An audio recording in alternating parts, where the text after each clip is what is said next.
পঞ্চম শ্রেণীর গণিত বই নিয়ে ধারাবাহিকভাবে তোমাদের সাথে আলোচনা করছি। এখন তোমাদের সাথে 30 নম্বর পৃষ্ঠার প্রশ্ন সমাধানগুলো দিব। তোমরা অনেক বেশি পরিমাণ কমেন্ট করছো বইগুলো নিয়ে তাড়াতাড়ি ভিডিও দেওয়ার জন্য। আমি যথাসাধ্য চেষ্টা করছি তোমাদেরকে তাড়াতাড়ি দেওয়ার জন্য।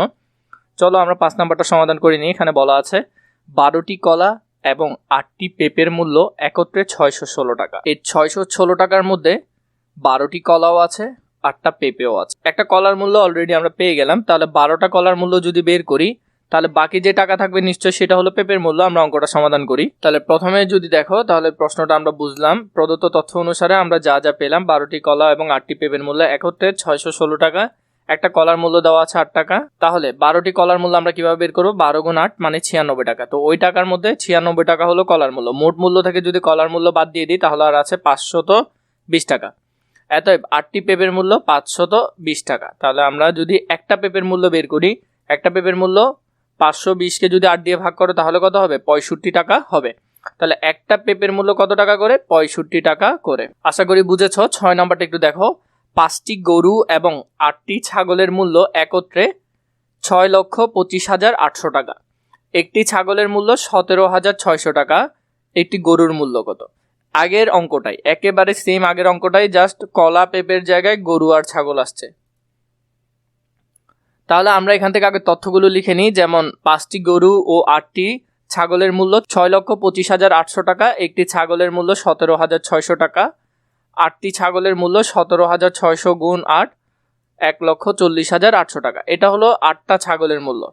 তো ওই টাকা থেকে যদি আমরা 8টা ছাগলের মূল্য বাদ দিয়ে দিই তাহলে আর 5টা গরুর মূল্য থাকবে। তাহলে আমরা লিখলাম এখানের মধ্যে। তাহলে 5টা গরুর মূল্য যদি আমরা বের করি, এখন মোট মূল্য থেকে ছাগলের মূল্য বাদ দিয়ে দিই, আর আছে গরুর মূল্য। তাহলে 4,85,000 টাকা, এটা হলো গরুর মূল্য। তাহলে এর পরের ধাপে যদি আমরা দেখি, একটি গরুর মূল্য হলো 4,85,000 টাকা। আমরা যদি 5 দিয়ে ভাগ করে দিই তাহলে হলো 97,000 টাকা। তাহলে একটা গরুর দাম কত টাকা? 97,000 টাকা। এরপরে 7 নম্বরে কেয়া এবং মারুফের মাসিক পারিবারিক খরচ একত্রে 70,500 টাকা। কেয়া অপেক্ষা মারুফের মাসিক খরচ 5,600 টাকা বেশি। কেয়া ও মারুফ প্রত্যেকের মাসিক পারিবারিক খরচ কত? তাহলে আমরা যদি এটা সমাধানটা করি তাহলে প্রশ্নটা এখানে আছে, সমাধানটা আমরা লিখব। প্রদত্ত তথ্য অনুসারে কেয়া ও মারুফের মাসিক পারিবারিক খরচ একত্রে 70,500 টাকা। একত্রে হলো 70,500 টাকা। মারুফের খরচ কেয়ার চেয়ে 5,600 টাকা বেশি। কত টাকা? 5,600 টাকা বেশি। তাহলে আমরা যদি লিখি কেয়ার মাসিক খরচ ক টাকা, তাহলে মারুফের মাসিক খরচ ক যোগ কত? 5,600। কেয়া ও মারুফের মোট খরচ ক যোগ এত। তাহলে এটা দোনোটা একসাথে মিলে কি হবে? 70,500 টাকার সমান হবে।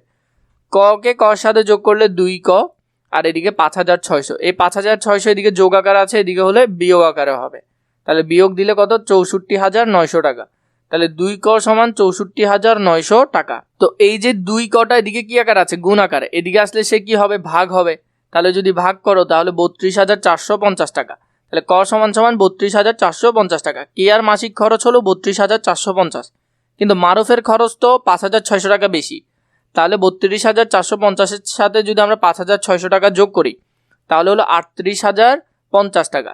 তাহলে চূড়ান্ত হিসাবের মধ্যে কেয়ার মাসিক পারিবারিক খরচ হলো 32,450 টাকা আর ওর হলো 38,050 টাকা। তো এই দুইজনেরটা তোমরা সুন্দর করে এখান থেকে বুঝে নিবে, করে ফেলবে। 8 নাম্বারটা যদি আমরা সমাধান করি, রনি এবং বশিরের কাছে একত্রে 780টি লিচু আছে। রনি অপেক্ষা বশিরের কাছে 64টি লিচু কম আছে। রনি এবং বশিরের প্রত্যেকের কতটি লিচু আছে?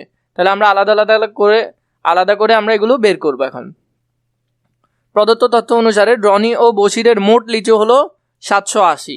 সেম আগের অঙ্কটার মতো।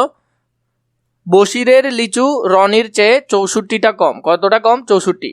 ধরি রনির কাছে লিচু আছে কটি? তাহলে বশিরের কাছে লিচু ক বিয়োগ 64টি। মোট লিচু অনুযায়ী ক যোগ ক বিয়োগ 64 সমান সমান কত? 780। তাহলে এদিকে যদি ক আর ক যোগ করা হয় 2 ক, 64 এদিকে বিয়োগ আকারে আছে, ওইদিকে গেলে যোগ আকারে হয়ে যাবে।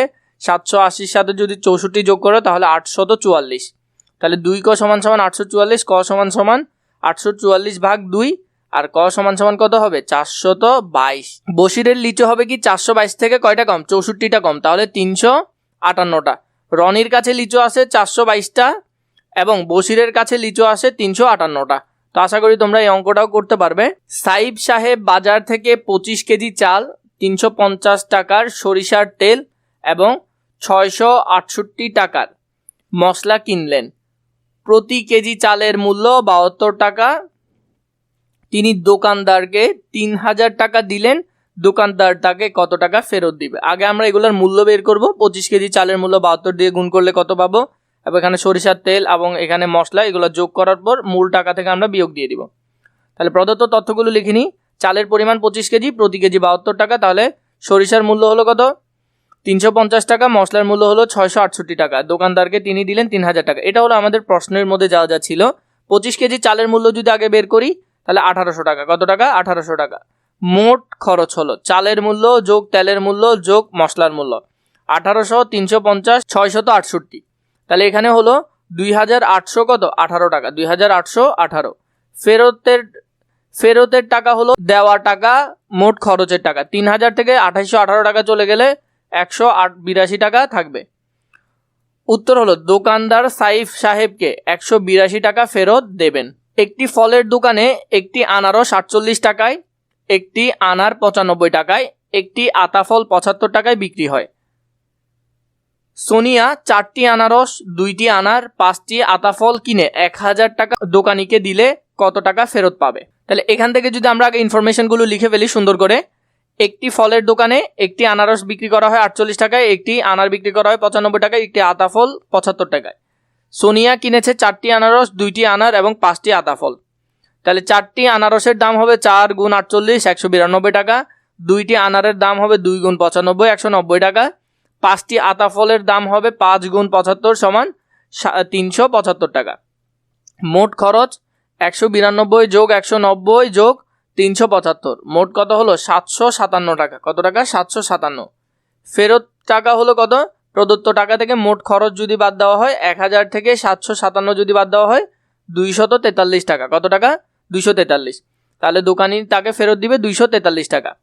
11 নম্বরে ফাতিহা, সুলতান ও আফরিন 3 ভাই বোন তাদের বাবার সঙ্গে মেলায় গিয়ে নাগরদোলায় চড়ল। 3 জন। নাগরদোলায় প্রতিবার উঠলে 15 টাকা করে দিতে হয়। নাগরদোলায় ফাতিহা 5 বার, তাহলে 5কে 15 দিয়ে গুণ দিতে হবে। সুলতানা 7 বার, 7কে 15 দিয়ে গুণ দিতে হবে। আফরিন একবার উঠলো, তাহলে 15ই। বাবা কাউন্টারে 500 টাকা দিলেন, তিনি কত টাকা ফেরত পাবেন? তাহলে আমরা যদি আগে লিখি, একবার চললে 15 টাকা, তাহলে ফাতিহা 5 বার, সুলতানা 7 বার, আফরিন হলো একবার, বাবা দিলেন 500 টাকা। তাহলে মোট কতবার সেটা যদি আমরা দেখি, মোট ওরা 13 বার চললেন। কতবার? 13 বার। তাহলে 13 গুণ 15 মানে 195 টাকা বিল আসলো। তাহলে ফেরত পাবেন প্রদত্ত টাকা থেকে মোট ভাড়া বা খরচের টাকা হলো 195। তাহলে 305 টাকা ওর বাবা ফেরত পাবে। উত্তর হলো বাবা কাউন্টার থেকে 305 টাকা ফেরত পাবেন। কত টাকা? 305 টাকা। 12 নম্বরে মা এবং পুত্রের বয়সের সমষ্টি। মা এবং ছেলের বয়সের সমষ্টি হলো 45 বছর। কত বছর? 45। মায়ের বয়স পুত্রের বয়সের 4 গুণ। মায়ের বয়স পুত্রের বয়সের 4 গুণ, মানে ছেলের বয়সের 4 গুণ হলো মায়ের বয়স। তাদের প্রত্যেকের বয়স কত? তাহলে প্রত্যেকের বয়স কত আমরা বের করতে পারবো অনায়াসে। 4, এদিকে ছেলের বয়স থেকে মায়ের বয়স 4 গুণ বেশি, তাহলে মোট 5 দিয়ে যদি 45কে ভাগ করি আমরা অনায়াসে উত্তরটা পাবো। তাহলে এখানে দেখো, আমরা যদি সমাধানে লিখি মা ও পুত্রের বয়সের সমষ্টি 45 বছর, মায়ের বয়স সমান পুত্রের বয়সের কত? 4 গুণ। ধরি পুত্রের বয়স x, তাহলে মায়ের বয়স হবে 4x। গাণিতিকভাবে পুত্রের বয়স যোগ মায়ের বয়স সমানই তো 45, তাহলে x যোগ 4x সমান 45। x এর জায়গায় তোমরা তোমাদের ছোট হিসেবে ক দিতে পারো, x এর জায়গায় ক দিলে তোমাদের জন্য সুবিধা হবে। তার মানে 5ক সমান 45। 5 এটা গুণাকারে আছে, ওইদিকে গেলে ভাগাকারে। 45কে 5 দিয়ে ভাগ করা হলো 9, তাহলে ছেলের বয়স হলো 9 বছর। তাহলে মায়ের বয়স হবে কি? 4 দিয়ে গুণ দিলে 4 নং 36 বছর। মায়ের বয়স হলো কত বছর? 36 বছর। পুত্রের বয়স 9 বছর এবং মায়ের বয়স হলো 36 বছর। 3 বলেছে একজন শ্রমিক 5 দিনে 3125 টাকা আয় করেন। 3 সপ্তাহে তিনি কত টাকা আয় করবেন? 5 দিনে আয় করেন এত টাকা, তাহলে একদিনে কত সেটা বের করব। আর 3 সপ্তাহ সমান কত দিন? 3 সাতা 21 দিন, তাহলে 21 দিনে কত টাকা সেটা বের করব। 3 সপ্তাহ সমান 3 সাতা 21, 21 দিনে কত আমাদের সেটা বের করতে হবে। 5 দিনে আয় করে এত টাকা, তাহলে এক দিনে আয় করে কত? এই টাকাকে 5 দিয়ে ভাগ করলে 3125কে যদি 5 দিয়ে ভাগ করে তাহলে কত? 625 টাকা।